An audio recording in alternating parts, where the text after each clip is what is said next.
Welcome to another episode of Epic Insights with Ovations. I am your host, Aaron Ellis. Today, I am joined by Oak McCulloch. Now, Oak is a retired lieutenant colonel of the U.S. Army. He's an internationally renowned keynote speaker, author, and an expert on leadership. With over 40 years of leadership experience, his approach is dynamic and inspiring and empowering leaders and teams to be the best that they can be. Oak, welcome to the show. Well, how you doing, Aaron? I'm doing amazing, man. And even better since we had some time before we got on camera here. So yeah, absolutely. I'm happy to hear some of your answers that I told you couldn't answer when we were off camera. Right. That's right. I'm looking forward to this.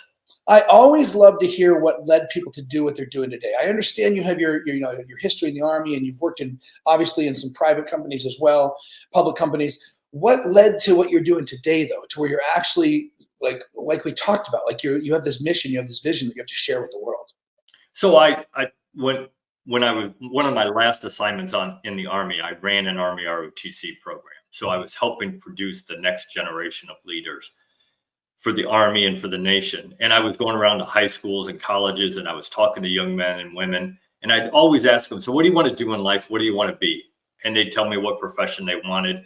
And then they'd say, well, I want to be a leader. And I'd said, great, the world needs more leaders. I said, what does that look like? What does that take? And you get that deer in the headlights look. Mm-hmm. They had no idea what being a leader meant or what it took to be one. They probably wanted to be a leader for the wrong reason, because they wanted the title and the privileges and more pay. And let's face it, leaders get those things, and that's okay usually, as long as that's not the only reason you want to be the leader. If that's the only reason you want to be the leader, please go do something else, because you're not going to be a good one. So I came up with a little talk that kind of laid out what it took to be a good leader. And that's evolved over the years, and then it turned into a book. And now it really is my passion to get out there and help as many people as I can be a little bit better leader. You know, my goal every time I talk to somebody in every organization or a conference or whatever is that everybody walks away with at least one concrete takeaway that they can implement immediately that's going to help them be a better leader. I absolutely love that. We talked about integration prior to going live here. Now, I have a question, and this one, first of all, I would like to call myself out and tell myself that I did have the preconceived idea that somebody from the military, their leadership style would not fit me, would not fit what I do. You know what I mean? I had this belief. I've completely evolved through that. I've evolved through that now. I understand that leadership is leadership. Like, I understand the essence of leadership, and that essence of leadership, it literally applies everywhere, no matter where you're at. So how do you deal with that paradigm, that belief structure and if you do face it, actually? Oh, all the time. I don't know how many times I've gone to a conference or whatever, and somebody will say, Colonel McCulloch, you know a whole lot about leadership in the Army, but you don't know anything about leadership in my profession. And I say, are you kidding me? Leadership is about people and trust, period. If you know how to lead people and you can build trust, you can lead any organization. The principles of leadership do not change. They've been around for thousands of years, and they're going to be around for another 1,000 years. They don't change. How you implement those, depending on the profession and whoever you're talking to, may change a little bit, but the principles don't change. It's about people and trust. If you take care of people and they trust you, you can lead any organization. 100% agree. Let's expand on that, because I did write down something that I read online where you talked about that leadership. I'm paraphrasing this, but leadership's not about the bottom line. It's about revenue. You also talked about spreadsheets and technology and stuff. But when we talk about bottom line and revenue, to me, those are results. Those are not something that they're not a reason why to do anything, right? And I teach that in all the startups I work with. So you brought this up, and I know that you said there it's about people, right? So can you expand a little bit more on that? Maybe go a little deeper into that rabbit hole with us, because I think that's extremely important for people to understand. I absolutely agree. And one of the things that I try to get everybody to understand is that, look, we all got to make money if you're a business. I got that. But the right way to do it is this. If you take care of the people you have the privilege to lead, and it is a privilege to be the leader, if you take care of them, get to know them, figure out what they want in life. Do they want to be a leader in your organization, or are they just there to draw a paycheck? Find out what they want, help them get where they want to be, And along the way, they're going to make the organization better, which means you're going to get what you want. Because I get people all the time when I say that it's not about the money for making money in your organization or your promotion. They say, well, Colonel McCulloch, I really want to get my next pay raise. I really want to get my next promotion. I said, if you do this right and you're a servant leader and you're taking care of the people you have the privilege to lead and the organization that you have the privilege to lead, then you're going to get what you want, because they're going to be better people. They're going to be better workers. They're going to make your organization better. You're going to get the credit in the end, and you're going to get what you want, not because you were greedy, but because you helped people. And that's, to me, that's what it's all about. When I'm interviewing when I'm interviewing companies that want me to work with them, right? Because I love working with startups, like I mentioned. One of my questions is, why do they go into business? And if they say to make money, that's a red flag for me. And there needs to be a restructuring before we can go forward. And ultimately, my belief is that any company's purpose should be to help humanity thrive, period, right? If you do that, you're going to make money. It's just an obvious thing. Now, you brought up something about your privilege to lead, your employees, your privilege to lead. I want to come back to that because it ties into another question I had. What is your definition of the difference between vision and mission, and how do you help companies actually understand that and make sure that their vision is integrated throughout their company? Right. So mission is what, in the end, what you want to accomplish, in my opinion. I mean, in the Army, your mission at the end of this, this mission, this is what it needs to look like. So that has a very defined parameters of what it needs to look like. Vision is what you want it to look like, what you want, and that includes everything. That's your people, your organization, the people that you do business with. Who do you want to be during this journey from where you are today to where you get to whatever you decide your mission is? That is the difference between mission and vision.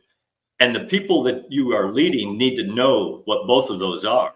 What the mission is, what do you expect me to produce here at the end? What does it need to look like? But then they also need to have the vision. Where do we want to be?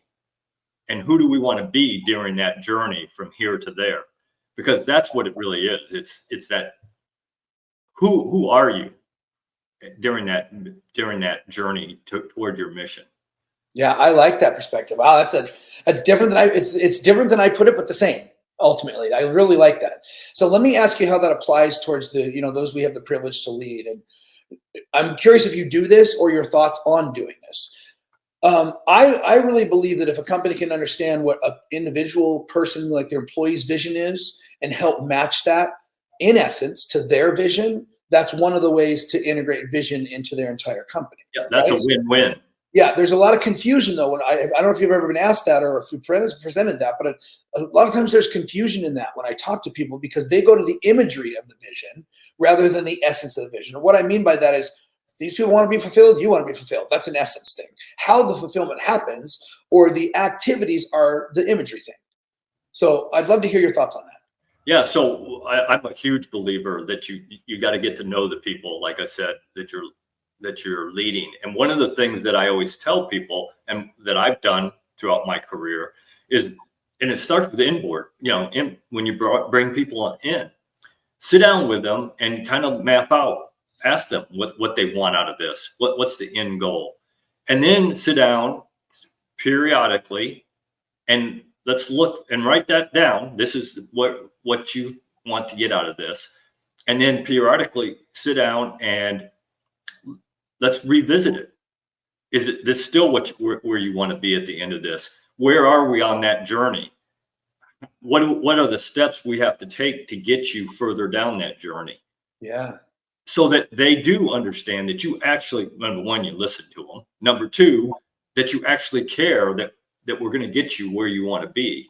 And you may lose that person because they may get so good that they're going to go somewhere else. Yeah. That shouldn't be looked at as a bad thing.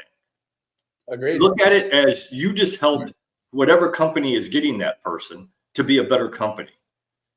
And then you start over with somebody and you help them. Because again, it's all about, in my opinion, it's all about helping people be the best they can be. If that's not why we're on this earth, then what? Please explain to me why we're on this earth. 100%. And let's move into what I mentioned off camera, one of your quotes. If service is below you, then leadership is beyond you. I love that. Like, share, please. I'd love to hear what else is behind that. Yeah. So I've been lucky in my last 15 years associated with the Army. I've had my hand in commissioning over 600 lieutenants. Wow. Officers for the United States Army and leaders for this country, not just the Army. And I told every single one of them, you can contact any one of them and they'll tell you that I've told every single one of them this. It is not about you and it's all about you. I always the day they got commissioned, I'd walk up to them and say, hey, celebrate today. Today is all about you. You get commissioned. It's something that very few people get to do. Celebrate. But just remember, now that we've pinned that bar on your shoulder and tomorrow you wake up as a leader, it is no longer about you ever. It's about the people you have the privilege to lead. It's about the organization. It's about the mission. It's about the Army. It's about the country. Then if we have time, we might talk about you, maybe, because it isn't about you. And to me, it's about selfless service. Yeah. Helping other people be the best they can be. And that's going to help you be the best you can be too. The more you help other people, it's one of those reciprocal things. The more you help people, the better you're going to feel about yourself, the better person you're going to be. And in the end, like I said earlier, it's a win-win. You made a better person. They helped you become a better person and helped your organization become better. Yeah. Yeah. This goes into another thought I just had that arose in me. And this is something I say when I'm talking to leaders, and it goes into some of the things we talked about offline, but I'm guessing you're going to have something around this as well. But I talk about how, like, someone who truly wants to be a leader, they need to understand all the things we've already covered to a degree, right? But I always say that a leader knows the way, a leader shows the way, a leader goes the way, and a leader grows the way. That's right. And that last piece to me, I think, is essential to the other three, meaning you have to continue to lead yourself. You got to continue to work on yourself, right? For me, leadership is not, I mean, even though you talk about getting commissioned, yes, that in a sense, they became a leader, but I believe people are leaders from the day they're born. They're leading themselves to the spot that they're in their life as far as they've led themselves so far. So what are your thoughts on that? What have you done for yourself to continue to grow yourself so you can continue to lead? And how do you transfer that onto and that teaching into others? Right. I'm a huge believer in personal development and professional development. And not just for the leader. When I talk to CEOs or presidents of companies, I say, look, you got to have a professional and personal development plan for everybody. The person who just walked in your door at the lowest level to the senior level. And here's why that's important. Because if I just joined your company and I'm at the lowest level, but I have aspirations to be a leader in your company, and you're not showing me a pathway to get there with some development, some training, all those things, I'm leaving. I'm going somewhere that does. And so you're losing your top talent. The people who could be leaders in your company, you're losing them because you didn't take the time to help develop them. So I'm a huge believer that you got to do that. And as a personal development, look, personal development is exactly what it says. It's on you. You have to have the self-discipline to come up with a plan on how you're going to get better every day. You, as a leader, you owe it to the people that you're leading to be the best leader you can be. Yeah. So every day you got to get a little bit better. And there's a couple ways to do that. I think a reading plan is huge. I'm a firm believer that, I think it was Harry S. Truman said, not all readers are leaders, but all leaders are readers. I like that. Read autobiographies of great leaders. Then not only do you learn what they did, but you figure out why they did what they did. The thought process, the mental process that they went through to make decisions. Are you going to be in that same spot as they were at that point? Probably never. But you can still use the thought process and the mental processes that they use to help them make decisions. So do that. And the other piece of it, professional development for me, is that you never, ever turn down a chance to be the leader. Great leaders want to lead. I don't care what's going on. I want to be the leader. Okay. Now, I know when I walk in my condo at night, I know I'm not the leader. Okay. There's a reason I've been happily married for 37 years. I know. But when I walk out the next morning, I want to be the leader again. Because here's the distinction that I tell people. Look, we can bring 1,000 leadership experts, and I hate that word expert, but we can bring 1,000 leadership experts in here and tell you everything they need that they know about leadership, and you can learn it all. But until you actually go out and put it in practice, it's only knowledge, and it means nothing. You got to figure out what those things they taught you, what works for you and what doesn't work for you, and what works for your organization and what doesn't work for your organization. Because there is no cookie cutter solution to being a leader, and we don't want one. We don't want robots. We want individuals being leaders, using their own knowledge, their own skills, their own abilities, their own experiences. So you got to put it to use if you really want to be a good leader. Yeah, you just said something that I'm going to have to make sure I bring into what I'm sharing when I talk about the Epic series with Ovations. You said there's no cookie cutter solution. No. And that's one of my belief structures, although I've never really said it that way when we were curating the Epic series, where we want to go in and actually address specific issues with companies, not a cookie cutter version that's pre-recorded, right? So the Epic series, like I mentioned to you, those are live engagements with companies where you're actually addressing specific issues in their company. Now, I'd love to talk about some of these specific issues that I found in the space that I think you're going to have some insights on. And if you've worked with clients with this, it'd be cool to hear a reference. You don't have to name the client and stuff, but it'd be cool to hear stories of it. But there's been a lot of stuff going on. One of the biggest things we're getting asked for is change management. And under change management, we've been hearing a lot and reading a lot about layoffs and how those layoffs are done. And you bring up people and trust is the biggest part of leadership. And a lot of the ways those layoffs have been done have not included trust or caring about their people. Right. So what would you say is a better way, maybe? I know we don't have a lot of time to do this, but could you touch on something that could help companies in that kind of change management when they actually do need to make layoffs or any kind of changes like that? So, I haven't addressed this yet with a company, but this would be my thought on that. That if you're the leadership of a company and you're having to lay people off, that doesn't mean that you don't know some other company that may need that talent. So you figure out who the real talent is. And I got it. Not everybody. You don't want to recommend everybody that you may have to lay off. Maybe some reason why they were the ones that got laid off. But the ones that you really didn't want to lose, that you wish you could have kept, try to find them somewhere else. As a president, CEO of a company, you got contacts, people out there. And just because your industry may be shrinking a little bit right now, it may change here in a few years, few months, whatever. But right now you're going through something where you got to shrink your company.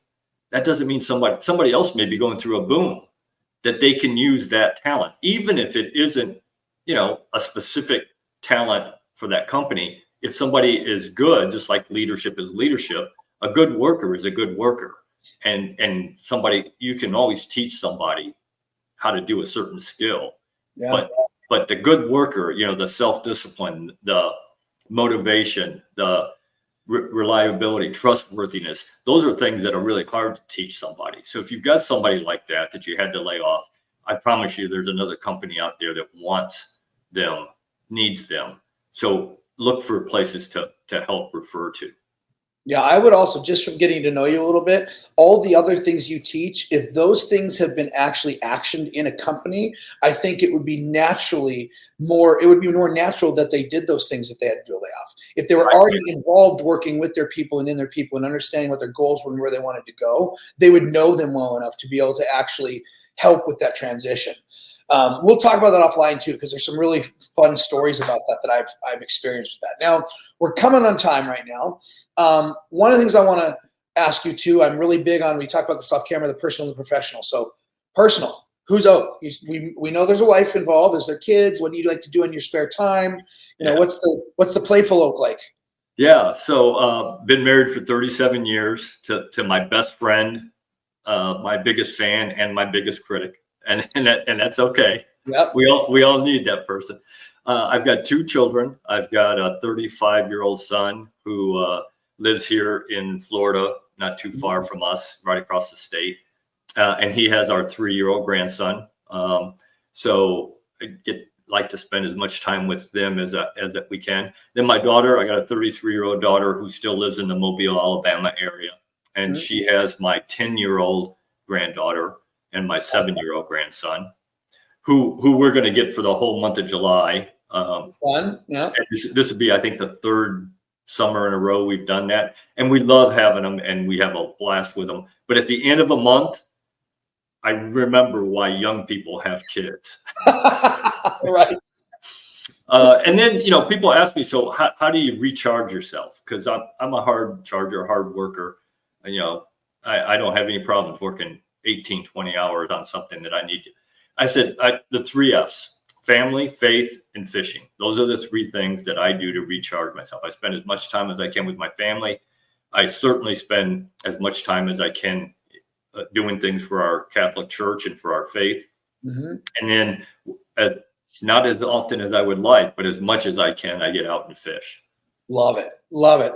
Family, faith, and fishing, the 3 F's. I love that. So I know we're at time here, but I also would love to hear, is there any final thoughts that you want to make sure you let people hear, or things that you want to actually potentially guide them towards or point them towards right now? Yeah. So I look, my passion, I'm 61 years old. I had two careers, had a bunch of different leadership positions over the last 40 years. At this point in my life, my passion is to pass on that wealth of knowledge that I've gained and the lessons learned, good and bad, because we've all been there. We've all made bad decisions and done things that didn't work. And I want to pass all those on to this next generation of leaders. I had a master sergeant who worked for me, and I say he worked for me. He was probably a better leader than I was. And he worked with me when I was running my ROTC program. And we were talking about the significance of what we were doing, producing that next generation of leaders. And he said to me, "Sir, great leadership handed down from generation to generation is what develops great nations." And I thought, what a powerful quote. I wish I could take credit, but I can't. Master Sergeant David Powell said that. Wow. And the most powerful part of that is you can take that word nations and you can substitute anything you want. School, hospital, food bank, university, family. Doesn't matter. Yeah, that's every great. Organization in every profession needs good leadership at every level. And that's my goal, is to help improve that leadership. I absolutely love it. Well, Oak, it's been I'll use your word. It's been a privilege today to speak with you. It's been a lot of fun. I know we could go on and on and on. I still have even more notes we didn't even touch on. So I definitely will have you back. Next show. Thank you for joining us, and thank you for sharing your insights with us. Yeah, well, thanks for having me, Aaron. It's been a pleasure. It really has. Absolutely. Well, everybody, that's been another episode of Epic Insights. You can find more about Oak McCulloch on ovations.com, as well as when we do post his episode, we'll be posting links to his other ways you can find him online. Stay tuned to hear about him on the Epic series, and obviously I'll have him on again. As always, go back and listen to this again in context with everything we shared. It's been a great, enlightening talk on leadership. I'm going to end this with one of my favorite quotes that I took from Oak, where he said, "If service is below you, then leadership is beyond you." Have a great day, everybody, and I'll see you on the next one.